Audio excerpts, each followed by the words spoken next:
सारस और केकड़ा की कहानी। बहुत समय पहले की बात है। एक घने जंगल के बीचों बीच एक बहुत ही सुंदर झील था। उस झील में बहुत सारी मछलियां और केकड़ा भी रहता था। वह सब बहुत खुशी से मिलजुल कर रहते थे। लेकिन हर रोज उस झील के किनारे एक सारस आकर मछलियां पकड़कर अपना पेट पूजा करता था। जब भी सारस झील किनारे आ पहुंचता तब सारे मछलियों के बीच भागा दौड़ी शुरू हो जाता था। ऐसे दिन बीतता गया। धीरे धीरे सारस बूढ़ा और कमजोर होने लगा। पहले की तरह वह शिकार भी नहीं कर पा रहा था। सारस बहुत दुखी होकर झील किनारे बैठ गया। सारस का ये हाल देखकर झील की मछलियां बहुत खुश हुई। सारे मछली सारस के सामने तैरने लगे पर सारस ने उन्हें कुछ नहीं किया, सिर्फ बैठा रहा। ऐसे कुछ और दिन बीत गए। सारस को ऐसे एक जगह बैठा हुआ देखकर केकड़ा सारस के पास आया और पूछा, भाई 2-3 दिन से देख रहा हूं तुम यहाँ चुपचाप बैठे हो, एक भी मछली नहीं पकड़ा, खाना भी नहीं खाया, क्या बात है। केकड़े की बात सुनकर सारस फुट फुट कर रोने लगा।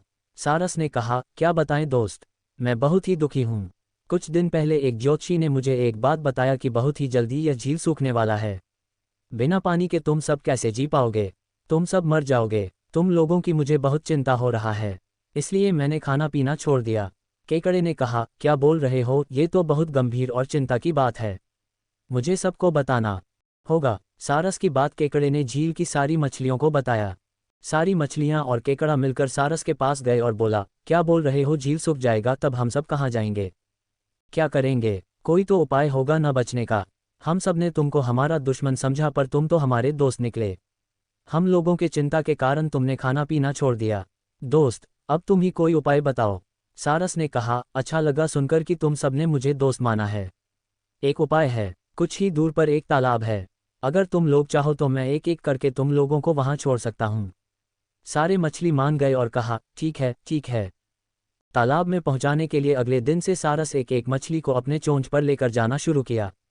ऐसे कुछ दिन बाद केकड़े की बारी आई। सारस केकड़े को लेकर रवाना हुआ। कुछ दूर जाने के बाद केकड़े ने सारस को पूछा, भाई ये तालाब और कितना दूर है। केकड़े की बात सुनकर सारस हंसने लगा और कहने लगा, तालाब, कैसा तालाब, यहाँ कोई तालाब नहीं है। मैं तो खाने के लिए तुम सबको यहाँ लेकर आ रहा हूँ। इतने दिनों से मछली खा खा कर बोर हो गया हूँ, आज बहुत मजा आएगा तुमको खाकर। आसपास देखो तुम्हारे सारे दोस्त के हड्डियां, अब तुम्हारी बारी है। ये बोलकर सारस एक बड़े से पत्थर पर आकर आ बैठा। सारस की बात सुनकर केकड़ा बहुत गुस्सा हो गया और अपने आप को बचाने के लिए अपने दोनों हाथों से सारस का गला दबा दिया और कुछ देर बाद सारस मर गया। फिर केकड़ा अकेले झील वापस आ गया और बाकी मछलियों को सारस के चाल के बारे में बोला और कैसे उसने सारस को मार डाला ये भी बताया। सारे मछली बहुत खुश हुए और निश्चिंत होकर रहने लगे। इस कहानी से सीख, इस कहानी से हमें ये सीख मिलती है कि हमें हर काम सोच समझ कर करना चाहिए और किसी की बातों में नहीं आना चाहिए।